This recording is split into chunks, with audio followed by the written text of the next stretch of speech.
ay si Ace Martin Q. Cauveran at ako ay magre-representa sa Kabanatang 11 o Los Baños. Ito ay ang mga talasalitaan. Una ay balisa. Ang balisa ay di mapalagay. Ang ibig sabihin ng balisa ay ang pakiramdam ng isang tao na hindi mapakali o puno ng pag-aala. Ang isang halimbawa ng balisa ay hindi siya makatulog dahil balisa siya sa darating sa pagsubok. Sunod ay bibigwasan. Ang bibigwasan o susuntukin ay ibig sabihin ng salitang Tagalog na ang ibig sabihin ay susuntukin o tatamaan ng mabilis at malakas na gulpe. Sunod ay binimbin o pinigil. Ang binimbin ay isang nakahulugang pigilin, antalahin, itira o maging sanhi na pagkakaibinbin ng isang tao o bagay. Sunod ay ang hunghang o mangmanghanggal. Ang ibig sabihin ng hunghang ay isang terminong Tagalog na nangungulugang hanggal, tanga, walang utak o walang bait. At ang isang halimbawa ng hunghang ay huwag kang magiging hunghang at maniwala agad sa mga sasabi sa internet na hindi sinusuri ang katotohanan. At sunod ay kalatas sulat. Ang kalatas o sulat ay isang terminong Tagalog para sa liham, mensahe o nakasulat na dokumento na kadalasang ginagamit o sa panitikang upang maghatid ng mensahe o pumukaw ng kaisipan. Sunod ay ang linlangin. Ang linlangin ay isang pandihong Tagalog na nangungulugang manlinlangin, manloko, mandaya, manlinlang o malinlang sa isang tao. Sunod ay ang matiwasay.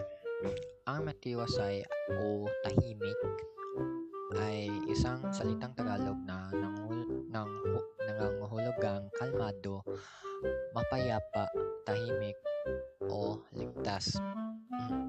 Ang isang halimbawa ng matiwasay ay pangarap ng bawat pamilya ang mamumuhay ng matiwasay at malayo sa anumang panganib. Sunod ay ang napabulalas o napahalakhak.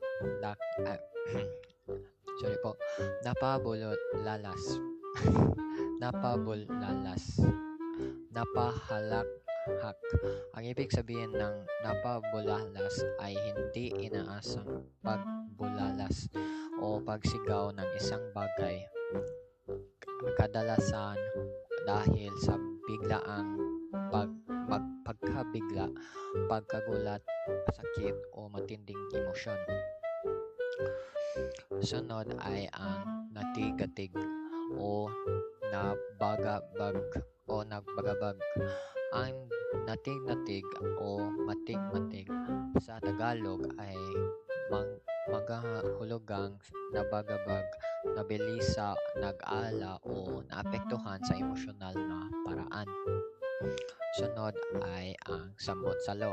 Ang sabot sa Tagalog ay pangunahing nanghuhulugang ang pasalo ng isang bagay gamit ang kamay na nanghuhulog o inihagis. Sunod ay ang simbuyo o bigla. Ang simbuyo ay isang salitang Filipino na nanghuhulugang simbuyo, udyok, matinding damdamin o pagsinta. Ang isang halimbawa ng simbuyo ay dahil sa simbuyo ng kanyang galit, nakapagsalita siya ng mga bagay na hindi niya sinasadya. Sunod ay ang tuyo-tuyo o walang buhay. Ang tuyot ay isang panguri sa Tagalog na nanguhulugang labis na tuyo, lanta o tuyot. Ito ay ang mga tauhan sa Kabanatang 11.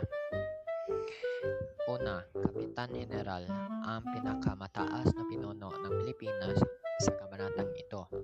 Siya ay nangangaso sa buso-buso at kalayunan ay naglalaro ng bahara habang nagdesisyon siya sa mahalagang usapin ng bayan. Sunod ay si Simon, ang mayamang mag-aalahas at tagapayo ng Kapitan General. Siya ay nagmungkahi ng mga radikal na solusyon at nakipagtalo tungkol sa usapin ng pagpatayo ng akademya. Sunod ay si Padre Sibilya, isang paring Dominiko na kalaro ng Kapitan General sa baraha. Isa siya sa mga tumutol sa hiling ng mga mag-aaral. Sunod ay si Padre Camorra, ang paring mabilis mag-init ng ulo at hagyang tumutultol sa pagkatotoo ng mga Indio ng wikang Kastilya. Sunod ay si Padre Irene. Si Padre Irene ay isang paring kanonigo na kalaro rin sa baraha. Bagaman tila sumusuporta sa mag-aaral, siya ay may sariling interes.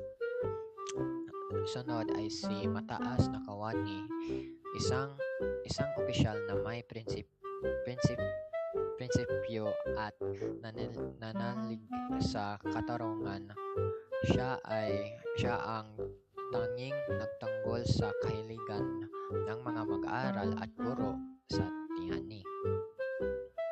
Sunod ay si Benzaib o isang manunulat mamahayag na nanonoroon din sa Los Baños. Sunod ay ang Kalihim, ang nagbabasa ng mga kahiligan at papeles sa Kapitan General. Sunod ay si Julie.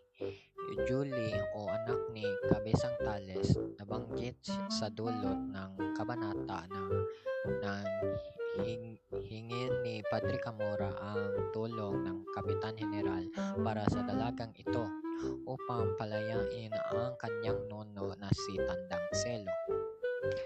At yan lang sa akin. Sana may natutunan kayo sa ng aking part ko. At yan lang. Salamat po. Ngayon, tatalakayin natin ang mga tagpuan. Una ay ang Boso-Boso. Ito ang lugar kung saan unang nagtungo ang Kapitan General kasama ang kanyang mga kasama upang mangaso. Nabanggit sa teksto na hindi sila nakahuli ng kahit anong hayop dito dahil sa ingay ng dala nilang banda ng musiko. Pangalawa ay ang Los Banos. Matapos ang pangangaso, bumalik sila rito. Inalarawan ang pamamasyal sa mga dalampasigan ng lawa, sa dampalit at sa mga talon. At pangatlo ay ang bahay bakasyonan ng Kapitan General. Ito ang partikular na gusali o silid kung saan naganap ang mahalagang pangungusap habang ang Kapitan General ay naglaro ng baraha kasama sina Padre Irene at Padre Silvia. Dito naman tayo sa mga mahalagang pangyayari. Una ay ang pangangasong walang huli. Nagsimula ang kabanata sa pagpunta ng Kapitan General sa Boso-Boso upang mangaso. Sa kabila ng padala ng banda ng musiko, mga praile at mataas na tao, wala silang nahuling kahit isang ibon o daga. Palihim itong ikinitawan ng pamahalaan dahil sa takot na mapahiya ang Kapitan General sa mga asintadong Indio. Ang pangalawa ay ang sugalan sa Los Banos. Dahil sa walang huli, bumalik ang grupo sa Los Banos. Habang naghihintay ng tanghalian, naglaro sila ng baraha. Ang Kapitan General kasama sina Padre Irene at Padre Siblia sinasabing sadyang nagpapatalo ang mga prayle upang makuha ang loob ng general para sa kanilang mga inihiling na desisyon sa pamahalaan. Ito na naman ay ang kakaibang taya ni Simon. Pinalitan ni Simon si Padre Camora sa sugal. Sa halip ng pera, ang hinihining taya ni Simon mula sa mga prayle ay ang kanilang pangakong kabutihan. Bilang kapalit, itinitaya ni Simon ang kanyang mga mahaling hiyas at ang kapangyarihang magdita ng mga parusa sa pamagitan ng pamahalaan. Ang pagdedesisyon sa mahalagang usapin. Habang naglaro, tinalakay ng Kapitan General ang ilang mga mahalagang isyong ng bayan. Ang pagpalit ni Julie. Sa huling bahagi, naputol ang usapan nang dumating ang balita tungkol sa anak ni Kabasang Tales na si Julie. Nais niyang hilingin ang pagpapalaya sa kanyang nuno na nadakip ng mga tulisan. Sa huli, iniutos ng general na palayagin ang mga matanda upang magmukhang maaawin ang pamahalaan. Ito naman tayo sa buod. Sa Kabanata 11 ng El Filibusterismo, matapos ang isang bigong pangangaso sa boso-boso, nagtipon ang Kapitan General at mga prayle sa Los Banos upang maglaro ng baraha.